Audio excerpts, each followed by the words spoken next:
स्वागत है बच्चों अमेजन कोच चैनल पे। हम एप्लीकेशन ऑफ डेरिवेटिव पढ़ा रहे हैं आपको, और एप्लीकेशन ऑफ डेरिवेटिव के सीरीज मतलब के वीडियोस डल रहे हैं 10-10, 12-12 मिनट के। एप्लीकेशन ऑफ डेरिवेटिव में पहला टॉपिक जो हमने शुरू किया था,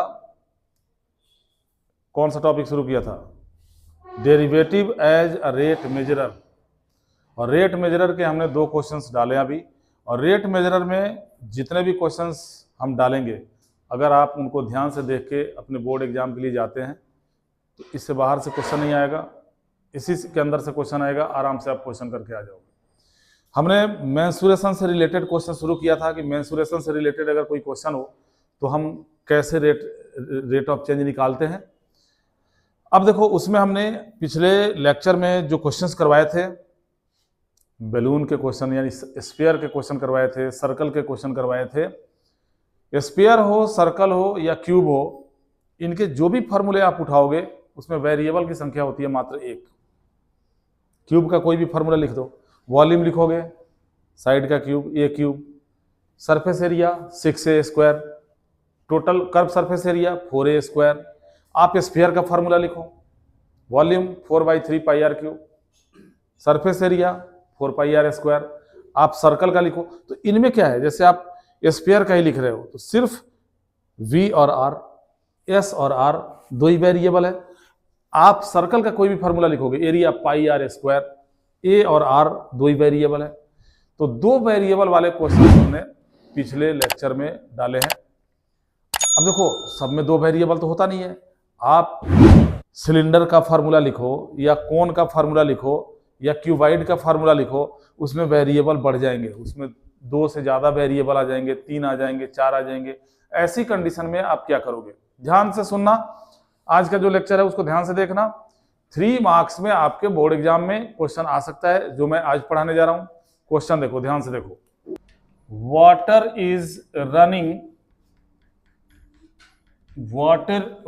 is running into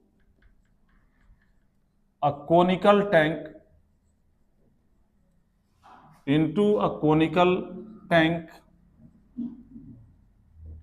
at the speed of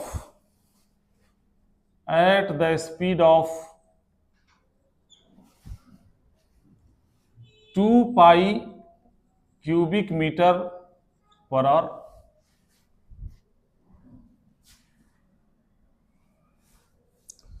At what rate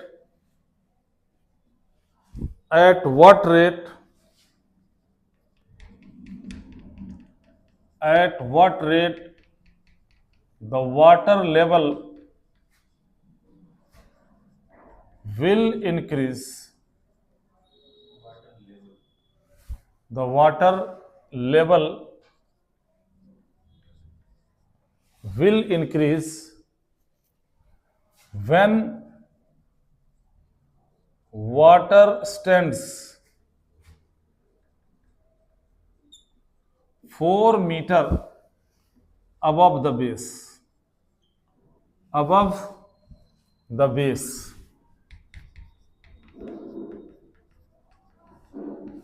It being also given that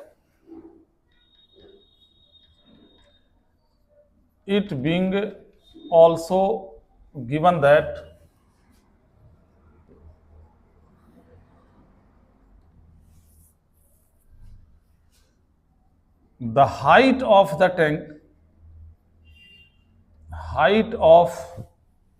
the tank is 16 meter and radius of its base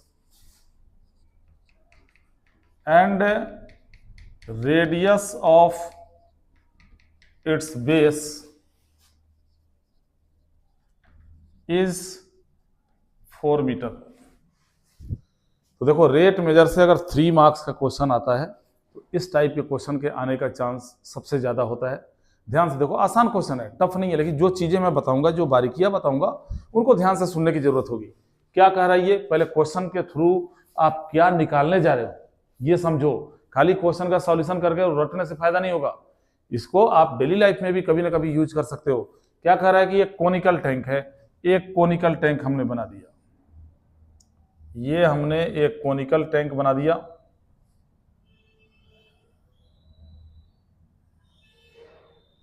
ये बन गया कोनिकल टैंक।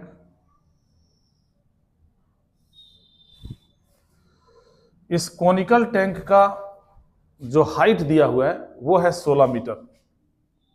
कोनिकल टैंक की जो हाइट है, हाइट मतलब सीधी ऊंचाई, सीधा हाइट, स्लंट हाइट नहीं, ये हाइट दिया है 16 एच मान लिया हमने इसको। और इस कोनिकल टैंक की जो रेडियस है, ये रेडियस दिया हुआ है 4 मीटर। ये दिया है 4 मीटर। बहुत बड़ा टैंक हो गया ये, 16 मीटर समझते हो, बहुत बड़ा टैंक। 50 फुट के आसपास हो गया ये, 50 फुट ऊंचा टैंक, 5 मंजिला मकान के बराबर, 5 मंजिला मकान के बराबर ऊंचा है और 4 मीटर का रेडियस, मतलब बड़ा टैंक है ये। और इसमें कह रहा है कि water is running into a conical tank at the speed of 2 pi cubic metre per hour. देखो इसके यूनिट से पहचानोगे कि ये चेंज किसका है, रेट ऑफ चेंज किसका है। यूनिक ये क्यूबिक मीटर का मतलब क्या हो गया, क्यूबिक मीटर वॉल्यूम का चेंज होता है, बिल्कुल सही, यानी ये वॉल्यूम का रेट ऑफ चेंज है। तो यहाँ पे हम नोट कर लेते हैं, साथ साथ सॉल्यूशन भी लेके चलते हैं। यहाँ लिखेंगे हम गिवन दैट, क्या गिवन है, तो गिवन ये है कि dv upon dt change in volume with respect to time, ये दिया है 2 pi cubic metre per hour. 1 घंटे में 2 पाई क्यूबिक मीटर, इतना पानी हम इसमें डाल रहे हैं। अरे बहुत पानी होता है ये, 2 पाई क्यूबिक मीटर बहुत ज्यादा पानी होता है ये। 3.14 डालोगे, 2 से इंटू करोगे, मतलब लगभग ये 6.28 इंटू में 1000 करो, 6280 लीटर के आसपास अप्रोक्सीमेटली पानी इसमें 1 घंटे में हम डाल रहे हैं। तो अब क्या पूछ रहा है कि what rate the water level will increase, ये पानी का लेवल किस रेट से बढ़ेगा अगर हम इस रेट से पानी डाल रहे हैं। तो what rate the water level will increase when water stands 4 metre above the base, का मतलब हुआ कि इसमें ऑलरेडी पानी हम भरे हैं और ये 4 मीटर तक इसमें पानी भर चुका है। हमने 4 मीटर तक पानी भर दिया है, ये 4 मीटर है, इतना पानी भरा हुआ है। अगले 1 घंटे में अगर हम इतना पानी और डालते हैं तो ये लेवल कितना बढ़ जाएगा, ये हमें पता लगाना है। अगले 1 घंटे में अगर हम इतना पानी और इस टैंक में डाल देते हैं तो वाटर का लेवल कितना ऊपर उठ जाएगा, ये बताना है। अच्छा एक बात बताइए, आप लोग बताइए कि वाटर का लेवल उठ जाएगा, ये पूछा जा रहा है, मतलब किसका रेट ऑफ चेंज हमें निकालना है, हाइट का। ये हाइट, वाटर का लेवल चेंज होना मतलब हाइट बढ़ना, यानी आपसे पूछा क्या जा रहा है, टू फाइंड, आपको फाइंड करना है, क्या फाइंड करना है, हाइट का rate of change dh upon dt find करना है। और किस मोमेंट में, किस इंस्टेंट में फाइंड करना है, ये तब फाइंड करना है जब h की वैल्यू 4 हो, यानी इसमें 4 मीटर पानी भरा हुआ हो। ओके, अब देखो वॉल्यूम का रेट ऑफ चेंज गिवन है, हाइट का रेट ऑफ चेंज निकालना है। यानी आप जो आइडेंटिटी लिखोगे, वॉल्यूम का जो फॉर्मूला लिखोगे, यहां लिखोगे विनो, हम ये जानते हैं, क्या जानते हैं, कोन का वॉल्यूम होता है 1/3 पाई आर स्क्वायर एच। गिनो इसमें कितने वेरिएबल्स हैं, 1 2 3। अब जो मैं बात बता रहा हूं उसको ध्यान से सुनो, इसमें 3 वेरिएबल है, वॉल्यूम का रेट ऑफ चेंज गिवन है, हाइट का रेट ऑफ चेंज निकालना है। इसका मतलब आर को इसमें से गायब करना पड़ेगा। जब तक आर को यहां से एलिमिनेट नहीं करोगे तब तक आप डिफरेंशिएट नहीं कर सकते। आर को एलिमिनेट किए बगैर अगर डिफरेंशिएट करोगे तो आप सॉल्यूशन तक नहीं पहुंच पाओगे। तो आर एलिमिनेट कैसे होगा, आर को एलिमिनेट करने के लिए ही ये इंफॉर्मेशन दिया हुआ है। ये जो 16 और 4 मीटर दिया है इसका कहीं और यूज नहीं है। यहां देखो, हाइट बराबर 16 दिया है, रेडियस बराबर 4 दिया है। क्लियर दिख रहा है कि हाइट जो होगा रेडियस का 4 गुना है, 4 चौके 16, 4 गुना है कि नहीं है। यहां ध्यान दो, हाइट रेडियस का 4 गुना है। इसमें से आर को गायब करना है, तो आर की वैल्यू यहां से निकालोगे, आर की वैल्यू क्या हो जाएगी, h/4। ये मेन काम है, आर की वैल्यू सब्स्टिट्यूट करो, h/4 सब्स्टिट्यूट करो इसमें, यानी वॉल्यूम क्या हो गया 1/3 पाई, आर की जगह पे डाल दिया h/4 का होल स्क्वायर इंटू में h, यानी ये बन गया volume is equal to 1/3 pi h³ हो गया और नीचे हो गया 16। अब कर लो डिफरेंशिएट, कोई दिक्कत नहीं है, यहां से आप डिफरेंशिएट करो, t के रेस्पेक्ट में डिफरेंशिएट करो। t के रेस्पेक्ट में जब देखो, अब इसमें दो ही वेरिएबल है v और h, और यही करना होता है जब दो से ज्यादा वेरिएबल वाले क्वेश्चन होते हैं, तो उनमें ये देखो किसका रेट ऑफ चेंज गिवन है और किसका निकालना है। उन दो वेरिएबल्स के अलावा तीसरा वेरिएबल दिखना नहीं चाहिए। तो यहां से अब v और h ही दिख रहा है, डिफरेंशिएट करोगे t के रेस्पेक्ट में, तो v का डेरिवेटिव क्या हो जाएगा dv/dt, और ये π/48, 16 3 जा 48, π/48 कांस्टेंट बाहर हो गया, और h³ का डेरिवेटिव क्या होगा 3h² dh/dt। हो गया, काम हो गया। dv/dt ऑलरेडी गिवन है 2 पाई, dv/dt 2 पाई डाल दो, ये 2 पाई डाल दिया, 3 से 48 को काट दो, 16 हो गया, h² हो गया और dh/dt हो गया। पाई से पाई कट गया, हमें dh/dt निकालना है, तो dh/dt क्या मिलेगा, dh/dt मिलेगा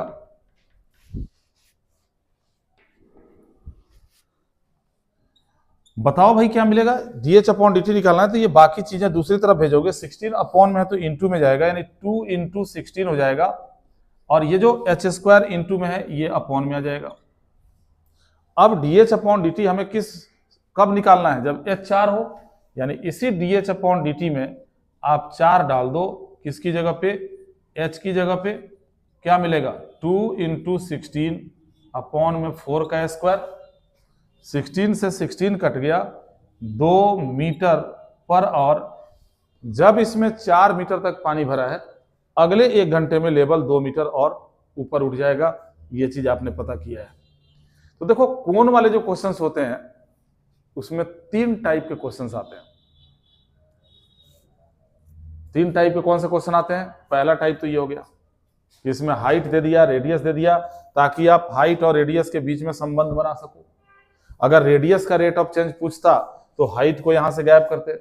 दूसरा जो टाइप होता है उसमें स्पष्ट लिख देगा, ये नहीं देगा कि टैंक की हाइट 16 मीटर है और बेस का रेडियस 4 मीटर है, उसमें लिख देगा height is 1/5 of its radius, height is double its radius, height is triple its radius. तो रिलेशन ही दे दिया, height is triple its radius, तो h बराबर 3r।